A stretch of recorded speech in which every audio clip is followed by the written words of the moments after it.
Radio Publique Africaine.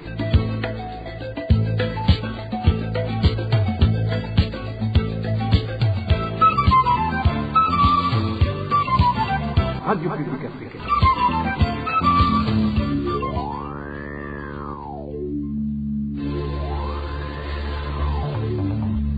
C'est le moment de suivre le journal parlé en français.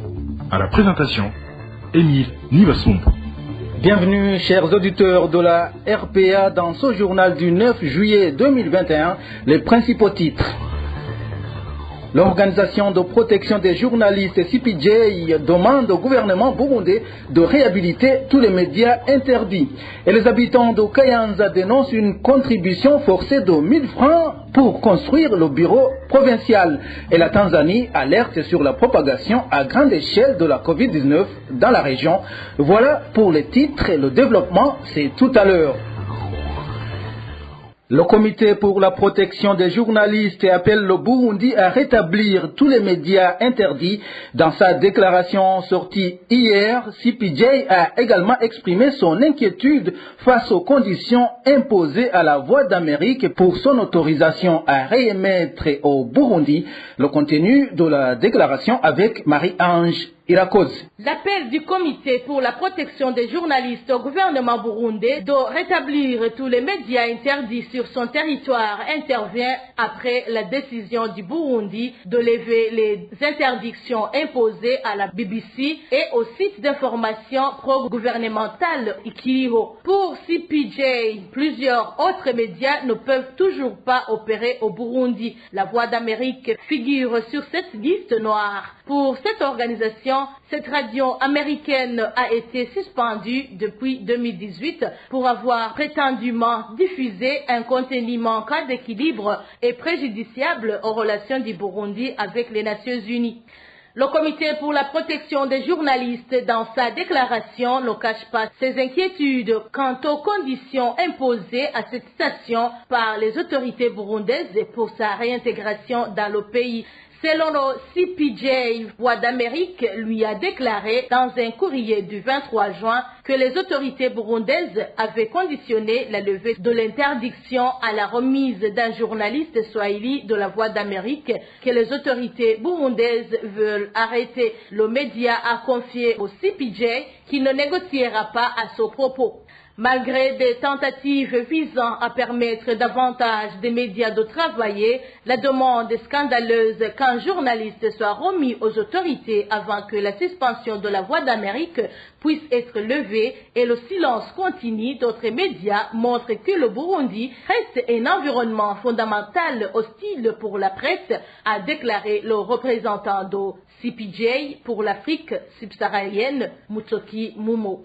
Pour lui, les autorités burundaises devraient accélérer le rétablissement de la licence de la BBC, lever la suspension de la Voix d'Amérique sans condition, supprimer toutes les restrictions sur les autorités médias et garantir que les journalistes d'opérer librement. Sur la liste des médias interdits au Burundi, CPJ cite la radio publique africaine RPA et la radio et télévision privée Renaissance, deux médias qui opèrent désormais depuis l'exil puisque ne pouvant plus opérer au Burundi depuis 2015.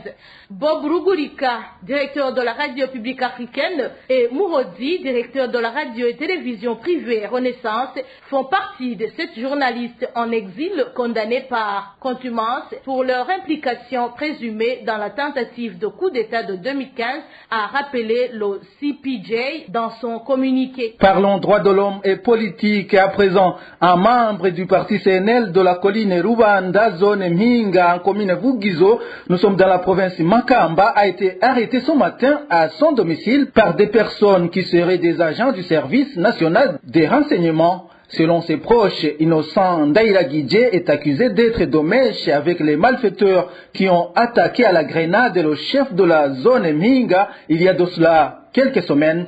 Innocent Ndairagidje a été embarqué vers 6 heures du matin dans un des deux véhicules Toyota de type Hilux sans immatriculation. Ce partisan du Congrès national pour la liberté, qui est également enseignant à l'école fondamentale Moringa, avait été emprisonné en 2015 pour des raisons politique. Des arrestations intempestives des partisans du CNL qui continuent également d'être signalés sur le territoire burundais. Au bout d'une semaine seulement, 5 membres de ce parti de l'opposition ont été arrêtés et incarcérés dans les provinces d'Ongozi et Kayanza. Les détails avec Éloge Divin Remesh. Ces arrestations, opérées sur des membres du CNL, sont signalées dans les communes Kiremba en province Ngodi et Gatara en province Kayanza. À Kiremba, 3 individus ont été arrêtés au cours de cette semaine. Parmi eux, un responsable de ce parti ainsi qu'un administratif issu de ce même parti ont été arrêtés ce jeudi. Les sources de la RPA dans cette localité révèlent que ces arrestations ont été faites par l'administrateur de Kiremba qui les accusait d'avoir dit à un membre du CNL d'attaquer à la machette Nimbonera-Kouré qui venait lui soutirer par force de l'argent. L'autre membre du CNL arrêté est un administratif qui a été arrêté au début de cette semaine par l'administrateur de Kiremba également, selon notre source. Ce jeudi, l'administrateur a interpellé Simon Manario, représentant des jeunes du parti CNL à Kiremba. Il est incarcéré. À 10h, le chef de la colline Chili, nommé Herman Shimirimana, a été arrêté lui aussi sur l'ordre de l'administrateur alors qu'il était dans une réunion. Lundi, le chef de la colline Ruyumu, Pierre Mhawenimana, a été lui aussi arrêté au bureau de la commune. Il venait de dénoncer les Imbonerakure qui avaient provoqué des échauffourées sur sa colline la veille. Même mode opératoire en commune Gatara de la province Kayanza, où 2 militants du CNL ont été arrêtés par des administratifs, dont l'administrateur communal. Notre source indique qu'ils sont victimes de simples soupçons. Ils ont été arrêtés. On les accusait d'héberger les rebelles, mais c'est un montage. Le nommé Julien Gendakumana a été arrêté jeudi de la semaine passée. Il a été conduit au cachot de la zone. Le lendemain, on l'a transféré à la commune Gatara. Samedi, on a arrêté Solix. Et lui aussi a été conduit au cachot de la commune Gatara. C'est une grande persécution. Tous les deux ont été amenés au cachot de la documentation de Kayanza mercredi. Depuis ce jour, personne ne les a plus revus. Celui qui a été arrêté jeudi, c'était le responsable de la colline et les Imbonerakure l'ont amené au cachot de la zone Mbirizi. L'administrateur aussi les suivait quand il l'amenait au cachot de la commune Gatara. Les militants du parti CNL dans les provinces Kayanza Ngodi demande que les leurs soient relâchés et que ces arrestations en cascade cessent. Avant d'évoquer les droits des femmes, parlons du Conseil de paix et de sécurité de l'Union africaine qui se dit prêt à combattre les forces négatives opérant dans la région des Grands Lacs. C'est l'extrait du communiqué de l'exposé trimestriel sur la situation dans la région rendu public ce mercredi. Ce conseil note qu'en plus des catastrophes naturelles qui se sont abattues sur la région, des groupes armés y restent très actifs. Onésime Dushimagiz. Des mesures punitives, y compris des sanctions ciblées, vont être prises contre les groupes armés et tous ceux qui les soutiennent. Tel est l'engagement fait par le Conseil de paix et de sécurité de l'Union africaine à l'issue de la 1005e réunion de la situation dans la région de Grands Lacs, tenue le 21 juin 2021. À travers le communiqué de ce mercredi 7 juillet, rendant compte de cette réunion, le Conseil de sécurité de l'Union africaine condamne fermement les crimes odieux, y compris l'exploitation et le commerce illégal des ressources naturelles de la région commis par les groupes armés et les forces négatives qui opèrent activement dans la région. Toutefois, ce Conseil se félicite du lancement du groupe de contact et de coordination GCC, chargé de superviser la mise en œuvre de mesures non militaires destinées à compléter les opérations militaires contre les forces négatives dans la région des Grands Lacs. Le Conseil de paix et de sécurité se réjouit également des progrès réalisés dans la région des Grands Lacs en matière de paix, de sécurité et de stabilité, malgré les défis liés aux activités criminelles odieuses perpétrées par les groupes armés actifs dans la région et aux catastrophes naturelles. Ce conseil cite notamment les inondations au Burundi causées par la montée des eaux du lac Tanganyika, ainsi que l'éruption du volcan Nyiragongo dans l'est de la République démocratique du Congo, sans oublier l'apparition et la propagation de la pandémie Covid-19.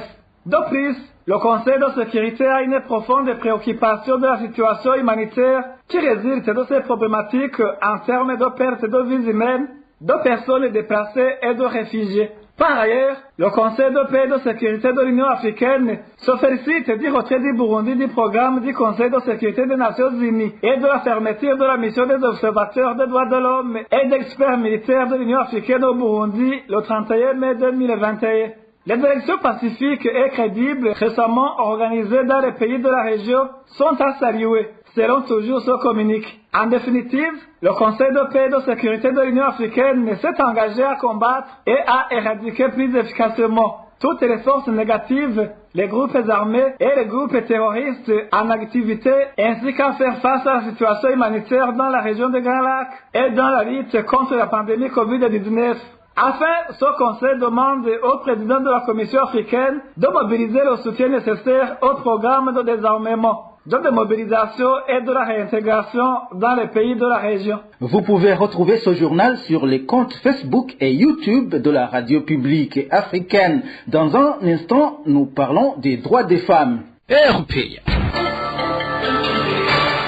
Des sanctions sévères devraient être prises à l'endroit de ceux qui commettent des abus envers les femmes. Déclaration de Jeanne d'Arc Zaninyana, secrétaire générale du mouvement des femmes et filles pour la paix et la sécurité au Burundi. Jeanne d'Arc Zaninyana réagit à ce qui est arrivé avant-hier à une fille de la commune Gihanga de la province Bubanza qui a été grièvement blessée après avoir été passée à tabac par des Imbonerakure. Suivez Jeanne d'Arc Zaninyana. Aujourd'hui, si on analyse la situation des droits des femmes au Burundi, on arrive à se demander si les femmes sont réellement en sécurité, sont réellement protégées dans leur propre pays. Et cela se montre à travers le fait que chaque jour, on a des cas des femmes victimes de viols, victimes de torture, victimes de plusieurs sortes de menaces à leur égard. Pour le cas de la femme de la commune Gihanga qui a été victime de torture par un groupe d'Imbonerakure, ce comportement de ces Imbonerakure est le résultat de l'impunité qui s'observe au Burundi. La justice burundaise ne plus avoir un mot à dire face aux Imbonerakure ou toute autre personne membre du parti au pouvoir. Ce qui est plus grave encore, c'est le comportement que le gouvernement du Burundi a ces temps-ci, qui ne ménage aucun effort pour montrer au monde que la situation des droits de l'homme s'améliore, mais qu'en parallèle, rien n'est fait pour éradiquer ces violences à l'égard des femmes. Nous demandons à la justice d'agir en punissant d'une façon exemplaire ces auteurs, et non seulement les chefs des Imbonerakure qui a été arrêté, mais aussi toute personne qui a participé à torturer cette femme, y compris celles qui ont assisté sans porter secours à cette femme. Jeanne d'Arc Zaninyana, c'est la secrétaire générale du mouvement des femmes et filles pour la paix et la sécurité au Burundi. Nous vous parlions également hier d'une fille qui aurait été violée par un infirmier. Le phénomène d'agression sexuelle en milieu hospitalier est un comportement à décourager qui va à l'encontre de l'éthique professionnelle et qui ternit l'image du personnel de la santé. C'est du moins la réaction de Dr Comme Konakuze après que cet infirmier du centre de santé Chabara en commune et province Rumonge ait été arrêté, accusé d'avoir violé une fille de 16 ans. Cette fille se faisait soigner à ce centre de santé. Dr Comme Konakuze demande à la justice de punir cet infirmier conformément à la loi et de rétablir la victime dans ses droits moyennant une réparation. Les cas d'agression sexuelle en milieu hospitalier ou dans n'importe quel milieu professionnel est connu. Il y a des documentations qui sont déjà livrées et qui peuvent illustrer l'ampleur de ces cas, surtout en milieu de soins où le personnel ou les patients sont agressés sexuellement. Cela veut dire, en d'autres termes, que c'est une atteinte à l'éthique médicale des professionnels qui n'est pas acceptable du tout. Et ce comportement rend les services humainement inacceptables, car vous connaissez bien qu'en milieu hospitalier, les patients peuvent même être nus et s'exposer de manière plus que dans d'autres milieux.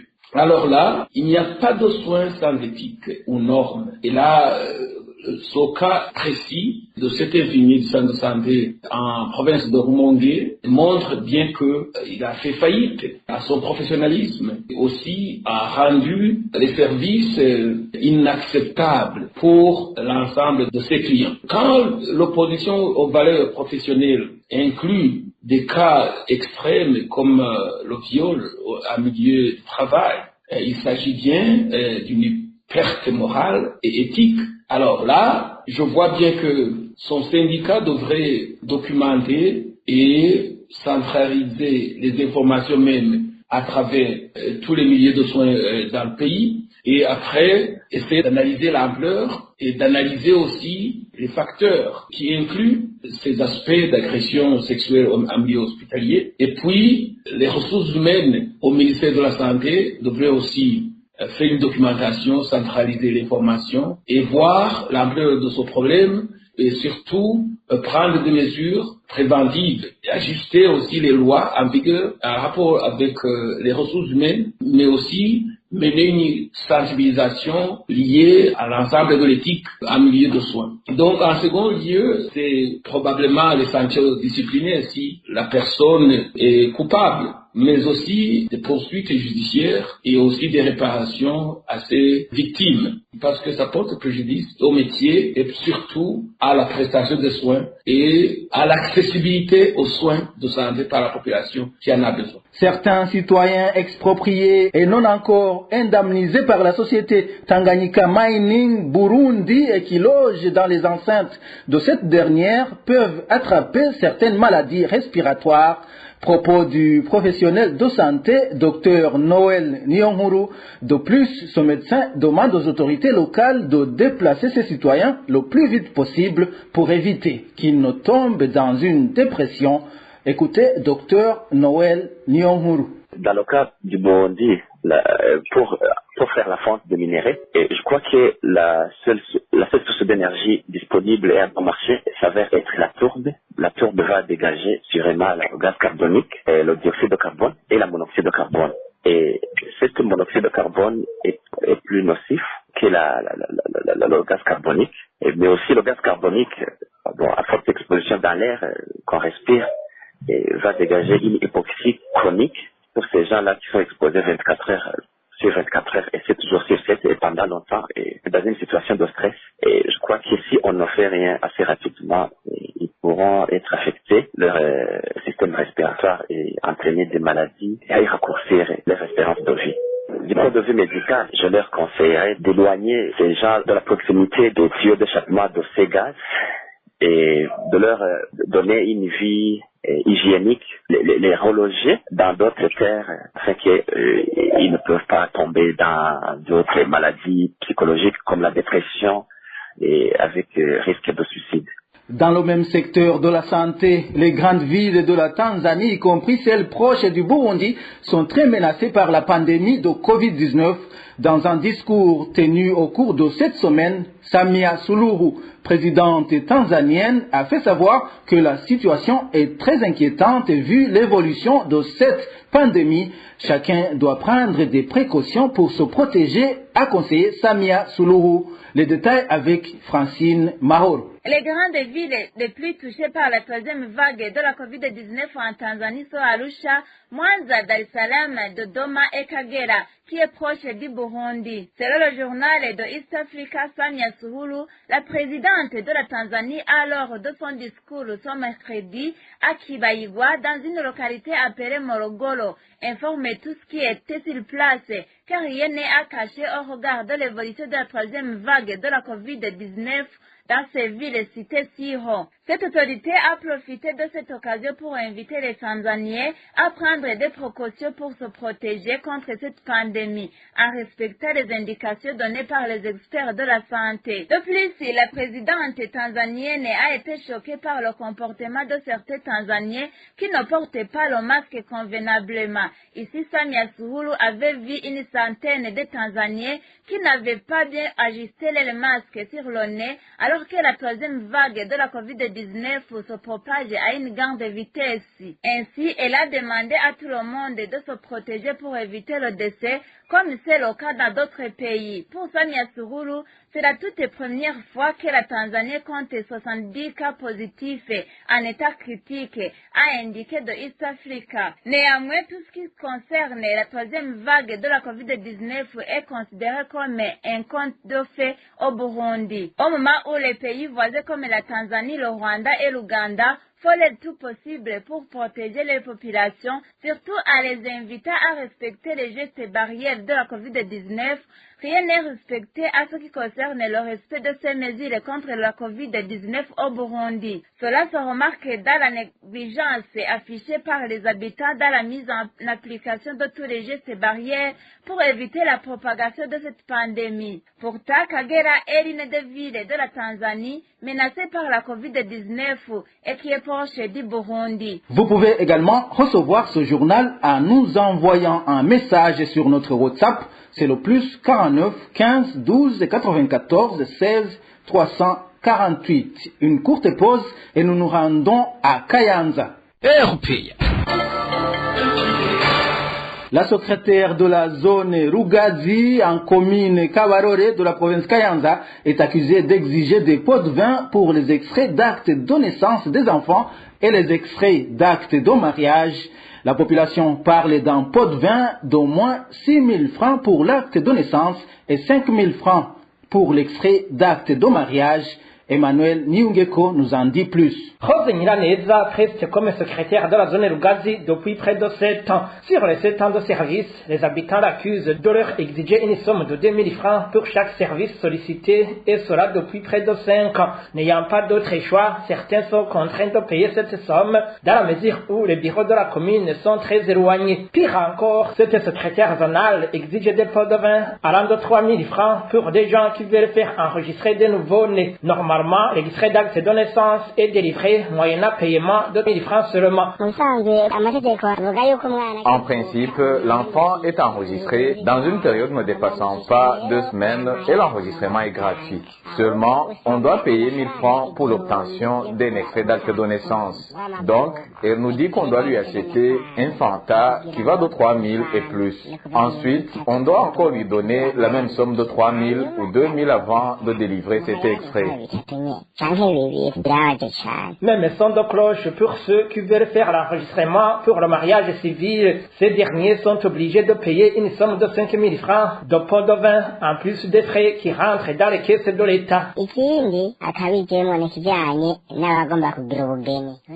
Autre chose, c'est l'argent qu'ils rançonnent aux gens qui souhaitent se marier et leur demande un montant de 5 000 francs burundais qu'elle empoche, en plus des 6 000 francs que la commune exige de payer. En somme, ces gens se retrouvent dans des dépenses de plus de 10 000 francs.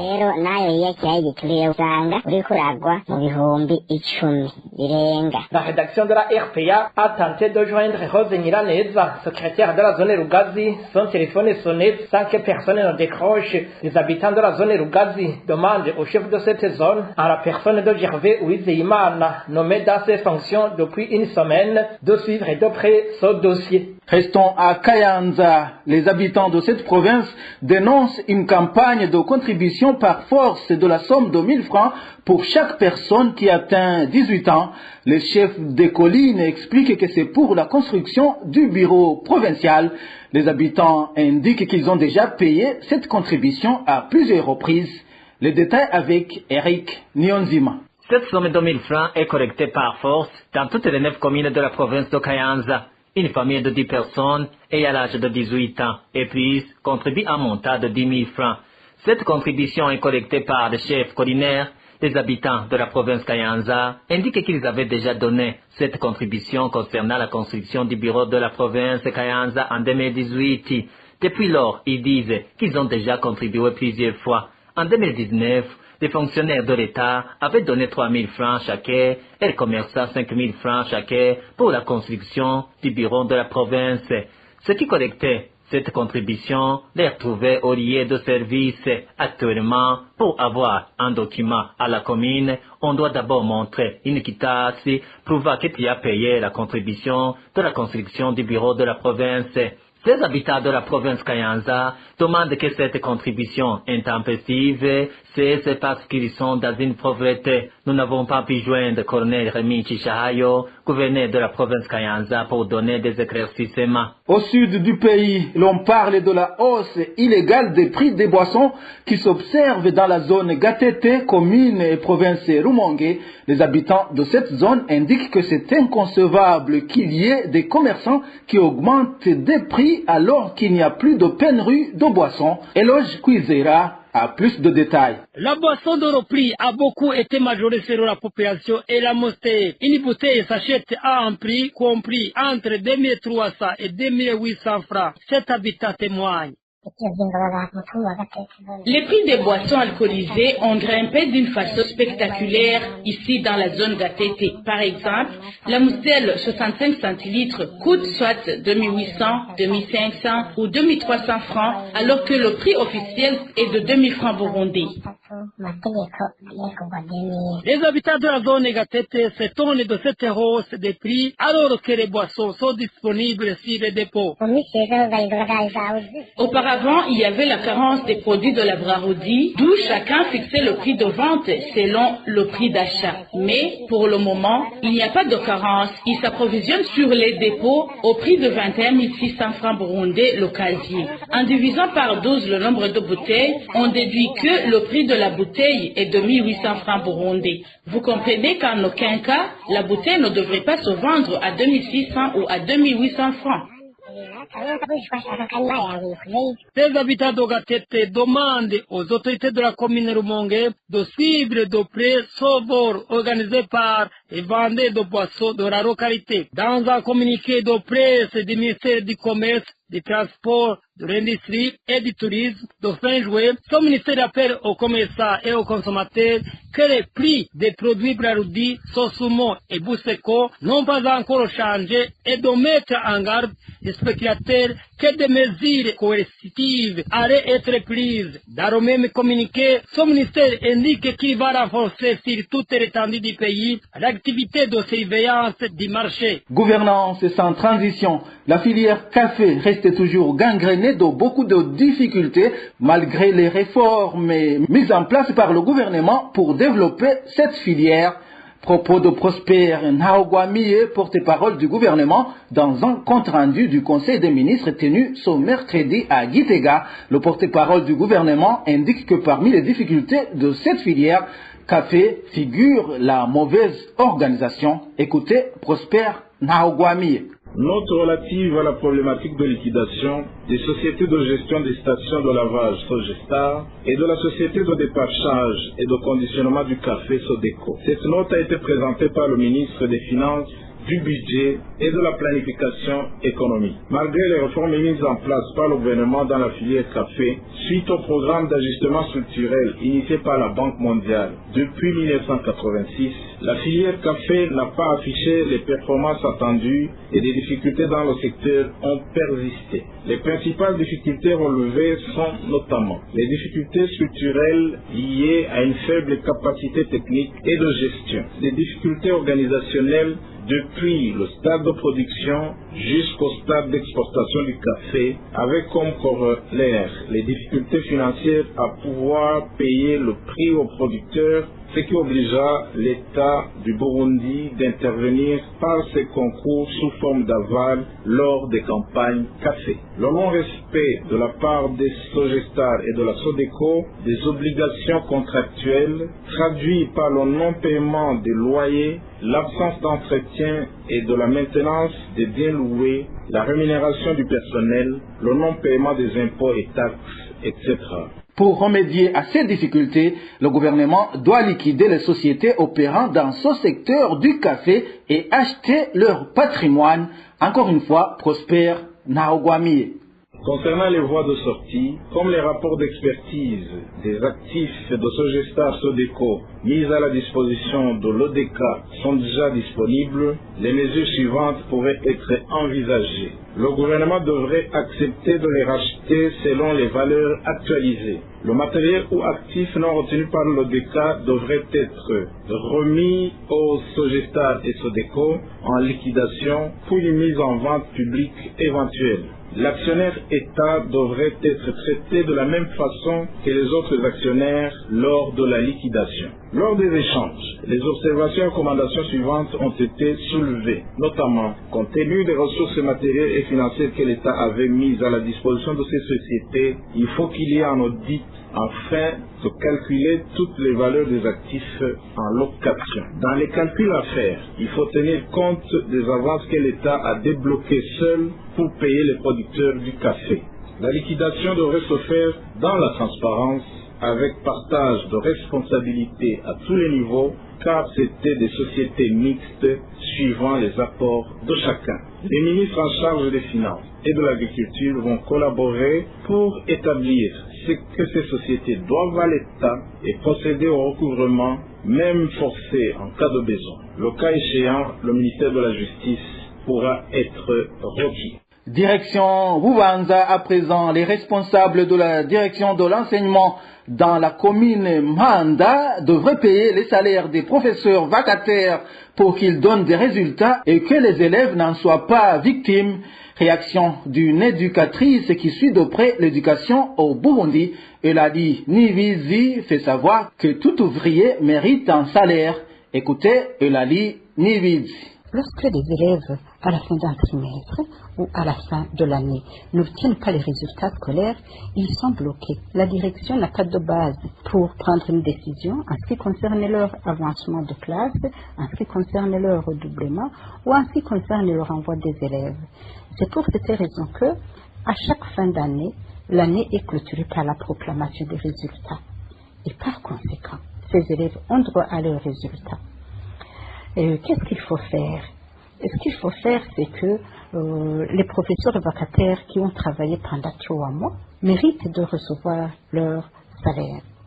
Leurs indemnités sont calculées à l'avance et les enseignants sont recrutés à l'avance parce que l'école sait comment il va rémunérer leurs prestations. Et par conséquent, les vacataires ont pris un engagement d'enseigner parce qu'ils attendent un salaire. Le contrat qui les unit avec les écoles, c'est le salaire et le travail. Il faut alors que l'école paye les mensualités qui sont en retard et que les vacataires donnent les résultats. Il n'y a pas moyen de demander des résultats aux vacataires pour un travail réalisé sans paiement. Ils ont droit à leur salaire et l'école a l'obligation. Si l'école n'est pas capable, la commune doit prendre ses responsabilités parce qu'il y a déjà 3 écoles. Sinon, ce serait un esclavage. Ce serait une forme d'esclavage que de faire travailler des gens, des enseignants surtout, des éducateurs, pendant 3 mois et ne pas les payer. Il faut que les enseignants soient payés et les enseignants vont donner les résultats. Il faut signaler que les élèves des écoles fondamentales Mahwa, Murengeza et Rubira n'ont pas encore eu les résultats de la fin de l'année suite à ce problème. Clôturons cette édition. Tout le personnel du service de vérification de l'OBR ainsi que tous les déclarants opérant sur le poste frontière de Kobero doivent être remplacés d'ici le 15 juillet 2021. Injonction du ministre des Finances Domitien Ndiokugayo. C'était lors d'une descente qu'il a effectuée à Kobero pour vérifier les informations selon lesquelles le traitement des dossiers était très lent.